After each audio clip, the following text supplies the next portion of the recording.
Olá, bem-vindos a mais uma conversa aqui. Hoje a gente vai direto num ponto-chave. De onde vem o conhecimento que, realmente funciona na vida real? Vamos explorar umas ideias bem provocadoras do Nassim Nicholas Taleb, lá do livro O Antifrágil, especificamente dos capítulos 16 e 17 do livro quarto. Isso. Antifrágil, coisas que se beneficiam com o caos. É o livro. E a nossa ideia aqui é, questionar um pouco aquela visão comum, sabe, de que a educação formal, a teoria da sala de aula, é que move o mundo para frente. Será que é só isso mesmo?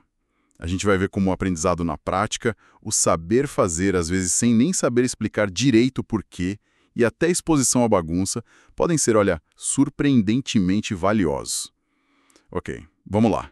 Desempacotar isso. Leb é esse.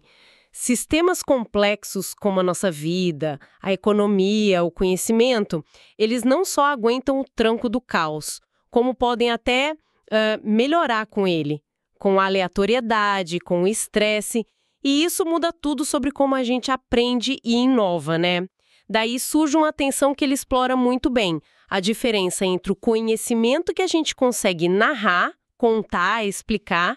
Aquele da teoria. Isso. E o conhecimento opaco, aquele que funciona na prática, que guia a ação, mas que, resiste a uma explicação fácil, linear. É um saber fazer mais do que um saber explicar. E para a gente começar a pegar essa ideia de opacidade, tem um conceito ótimo que ele traz, a falácia da madeira verde. É a história de um cara, um negociante, que ganhou muito dinheiro comprando e vendendo madeira verde. Só que ele achava que verde era a cor da madeira. Ah, essa é ótima. Ele não sabia que madeira verde é madeira recém-cortada, úmida. Exato. Mas o ponto principal não é a ignorância dele sobre o termo técnico. O ponto é, essa ignorância não atrapalhou em nada o sucesso dele.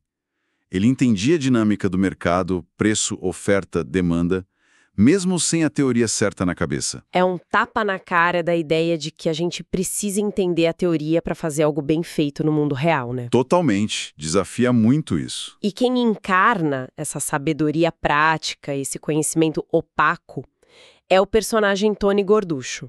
Ele não é um intelectual de ficar lendo paper, ele não perde tempo com modelo complexo, previsão econométrica, nada disso. Como ele funciona, então? Ele usa heurísticas que são, regras de bolso, atalhos mentais e observação direta, bem atenta ao que está rolando no mercado. Como ele mesmo diz, o foco é no preço, na ação, no que as pessoas estão fazendo com o dinheiro delas, e não nas historinhas que contam para justificar. Tem aquela história fantástica dele, né? Pouco antes da guerra do Iraque, em 2003, atenção no máximo, mídia, analista, todo mundo falando, se invadir, o petróleo vai para a Lua. Era o consenso geral. Lembro disso. Era a aposta óbvia, né? Pois é. Mas o Tony Gorducho, remando contra a maré, apostou pesado contra a alta do petróleo. Por quê? Ele sacou uma coisa que os teóricos deixaram passar. O mercado já tinha precificado a guerra. O medo, a expectativa, já estava tudo embutido no preço. Ah, entendi. Se a guerra começasse mesmo, não seria mais novidade. Exatamente. Não tinha mais por que subir. Talvez até caísse, né? Com o fim da incerteza, e foi o que aconteceu. Guerra começou, petróleo caiu, e ele, levou milhões para casa. É incrível. A percepção prática dele, focada na dinâmica real, passou por cima da análise teórica baseada em notícia e previsão. É muito forte isso. E é interessante colocar o Tony lado a lado com o Sócrates. Tem umas semelhanças curiosas, né? Os dois gostavam da conversa, do diálogo, e os dois desconfiavam da escrita. Sócrates porque achava que congelava o pensamento. E o Tony? O Tony imagina por razões mais práticas. Talvez por achar que palavra muitas vezes mais esconde do que revela a realidade. Mas a grande diferença que o Nietzsche apontou na crítica a Sócrates é fundamental. Nietzsche via no Sócrates aquela ânsia de tornar tudo compreensível, de encaixar a vida em caixinhas racionais. Para Nietzsche, isso era uma falácia racionalista idiota. Forte essa crítica. É, uma tentativa de negar que a vida é muitas vezes ilógica, opaca. A lição aqui é profunda. Nem tudo que funciona bem no mundo precisa ser ou pode ser totalmente explicado e justificado pela razão antes da gente agir. O conhecimento opaco do Tony resiste a essa dissecação, mas prova o valor na prática. E essa resistência à explicação teórica é um ponto delicado, né? Porque se a gente ficar esperando a teoria perfeita, o modelo completo para agir, a gente corre o risco de ficar parado, perder chance valiosa que só a prática, mesmo com o entendimento capenga, oferece. Exato. Isso leva a gente a perguntar, será que a nossa cultura valoriza demais a explicação e de menos a ação que funciona? E essa pergunta bate direto na questão da educação formal. Aquele pedestal que a gente coloca, sabe? Será que ela é mesmo o motor principal da inovação, da riqueza, do progresso? O Taleb usou o próprio exemplo. Ele conta que lia muito quando jovem, um autodidata total, mas lia de tudo, menos o que a escola mandava. Ele via a escola como limitadora, né? Uma camisa de força para a curiosidade. Isso, o que movia ele não era nota, diploma, era evitar o tédio, seguir o próprio interesse, onde quer que fosse. A curiosidade era o guia. E aí, olha que interessante, isso conecta total com a ideia de antifragilidade. Se expor a um monte de informação variada, estímulos diferentes, mesmo que pareça meio caótico, tipo a biblioteca pessoal dele ou as leituras aleatórias, pode ser muito mais nutritivo para a mente do que um caminho linear, rígido, pré-definido. Tipo, seguir só o currículo, né? Exato. Lembra do personagem Nero Tulip, também do Taleb? Ele viajava meio que de propósito de forma aleatória, escolhia o próximo lugar pelo cheiro, pela sensação, não por um guia turístico. Essa abertura para o não planejado, para o inesperado, permite descobertas que um roteiro fechado jamais daria. A aleatoriedade pode ser fonte de aprendizado. E essa abertura para o acaso está na base do que ele chama de ajustes não teleológicos. O nome é técnico, mas a ideia é simples. É descobrir as coisas meio que na bricolagem, sabe? Tentativa e erro. Experimentar sem um objetivo final super definido. O famoso tinkering. Isso. Muitas das maiores invenções não vieram de pesquisa com um alvo claro. Vieram do acaso, de tropeçar em algo legal enquanto buscava outra coisa. O livro cita exemplos da medicina, curas de câncer que surgiram como efeito colateral de pesquisa para outra doença. A solução apareceu sem ser procurada. E aqui tem um ponto muito importante sobre a pesquisa formal demais. O risco dela.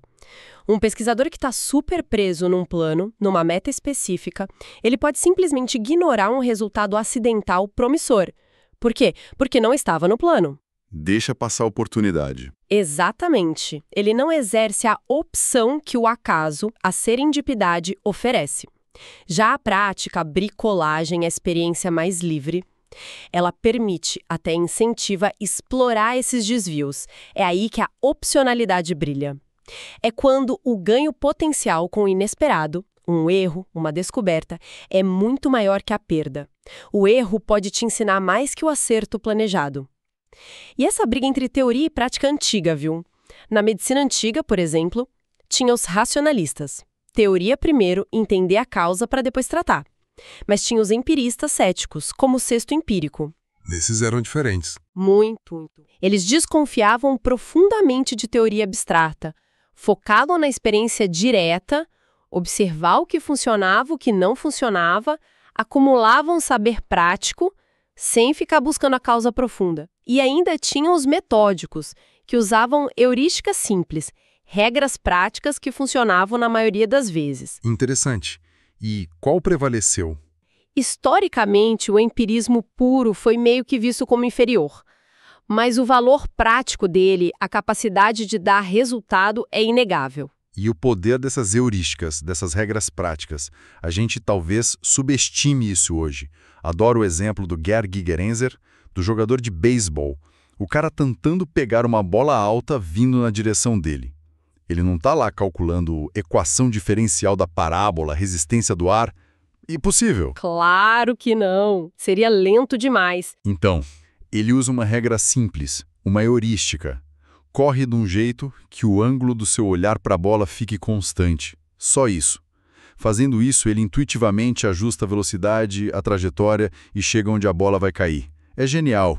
Menos é mais na prática. E isso contrasta muito com a complicação, às vezes inútil, de algumas teorias acadêmicas. Tipo, teoria da decisão. O Taleb conta do professor Trifat, uma sumidade no assunto, que estava na dúvida. Vou para Harvard ou fico em Colômbia? Decisão difícil. Aí um colega, acho que de brincadeira, falou para ele usar as próprias teorias complexas dele para decidir. A resposta do Trifat foi tipo, por favor, isso é sério? Quer dizer, na hora H, a teoria do próprio cara não servia para ele mesmo. Pois é. Compara isso com o Sêneca, o estoico. Ele não só escrevia sobre enfrentar a vida, ele vivia aquilo. Usou a filosofia para lidar com naufrágio, exílio, até a própria sentença de morte. A filosofia dele era ferramenta para a vida, não só exercício intelectual. E aqui acho que entra o fator decisivo entre teoria e prática. Ter pele em jogo. Ou, como a gente diz, colocar o seu na reta. Fundamental. A opinião do Tony Gorducho sobre o petróleo só vale porque ele age em cima dela. Ele aposta o dinheiro dele. Isso não é só confiança. É um mecanismo que alinha o saber, a ação e a consequência. Totalmente. O teórico opina, prevê. Se errar, acontece o quê? Talvez a reputação fique arranhada. O praticante, como o Tony, com peso em jogo, ele enfrenta a consequência real, financeira ou outra. Essa exposição ao resultado é um filtro poderoso para validar o conhecimento. E quando a gente olha isso na escala de países, a relação entre educação formal e riqueza fica, bem, esquisita. É surpreendentemente nebulosa. Estudos como os do Lance Pritchett, do Banco Mundial, questionam aquela ideia de causa e efeito que a gente assume. Não tem prova forte de que só aumentar os anos de escola da população causa automaticamente mais riqueza para o país. Então a relação pode ser outra. Pode ser o inverso. Países que enriquecem por outros motivos, recurso, instituição forte, cultura empreendedora, aí sim, eles tendem a investir mais em educação. O Taleb sempre cita a Suíça. Rica pra caramba, super inovadora, mas historicamente com menos gente com diploma universitário que muito país desenvolvido. De onde veio o sucesso deles, então? Parece vir de outras fontes. Talvez um aprendizado prático, forte, vocacional, algo diferente do modelo puramente acadêmico. E tem mais crítica ainda, né? O pesquisador Terence Kealey. A dependência do governo. Kealey olhou o histórico de grandes projetos governamentais para fomentar a inovação, tipo o MIT no Japão. E o que ele achou? Que o desempenho foi bem medíocre em escolher vencedores ou direcionar a inovação de forma eficaz. Ou seja, tentar planejar a descoberta científica de cima para baixo? Exato, mesmo com boa intenção pode gerar iatrogenia. É o termo do Taleb para o dano causado pela intervenção que queria ajudar. O sistema pode ser prejudicado pela tentativa de otimizar ele. Faz sentido. E aí entra aquele outro efeito que o Taleb fala. Zavoar. É muito comum isso. Acontece uma inovação na prática, na tentativa e erro, por necessidade. Aí depois alguém na academia ou na imprensa acha uma pesquisa antiga, meio obscura, e constrói uma história como se a teoria tivesse causado a inovação. Uma narrativa conveniente, né? Exato. Uma reinterpretação para trás, que cria uma ilusão de causa e efeito linear. Ciência básica, aplicação. Mas muitas vezes a prática veio antes e a teoria veio depois, tentando explicar o que já funcionava. E nessas narrativas, a gente pode acabar tratando epifenômenos, tipo efeitos colaterais, como se fossem a causa principal. Como o barulho do motor do carro. Isso, o barulho acompanha o motor funcionando, mas não é a causa do carro andar. As histórias podem confundir esses acompanhamentos com as causas reais. Isso me lembra o Kierkegaard. A vida só pode ser vivida olhando para frente, mas só pode ser compreendida olhando para trás. Essa compreensão para trás, feita por historiador ou acadêmico, pode ser perigosa. Olhando o filme todo, é fácil ligar os pontos de um jeito que parece óbvio, mas não era óbvio para quem estava vivendo aquilo, tomando decisão no escuro, né? Exatamente. Isso levanta uma questão importante. Como essa mania de criar narrativas causais depois que tudo aconteceu influencia nossa visão sobre como a inovação realmente rola. e sobre o papel da teoria e da prática nisso tudo. Bom, demos um belo mergulho nessas ideias do antifrágil, hein? Recapitulando, a gente explorou essa tensão, né? De um lado, a força, muitas vezes esquecida, do conhecimento prático, opaco, aquele que vem da experiência, da tentativa e erro, de lidar com a bagunça controlada do mundo real. E do outro lado, os limites do conhecimento só teórico, formal, aquele que a gente consegue explicar bonitinho. E a essência da antifragilidade, no fim das contas, parece não estar na compreensão teórica, completa antes de agir, mas sim na capacidade de experimentar, de se ajustar rápido, de ter opcionalidade, aquela chance de ganhar muito mais com os acasos e erros do que perder com eles. É ter a coragem de agir e aprender com o resultado, mesmo sem mapa, sem teoria perfeita. Isso, a ação informa a teoria, talvez até mais do que o contrário. Então fica aqui uma provocação para a gente pensar. Quanto do nosso próprio saber, das habilidades que a gente usa no dia a dia para resolver problema, tomar decisão, criar coisas, quanto disso vem mesmo das teorias formais que aprendemos e quanto vem dessa navegação mais tácita, quase invisível, baseada na experiência, na intuição treinada, na nossa capacidade, quem sabe, antifrágil de lidar com a incerteza, a ambiguidade e o caos do mundo real.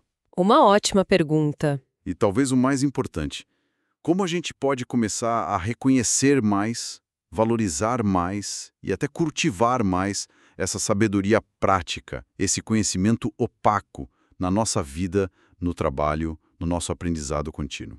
Fica aí pra gente refletir.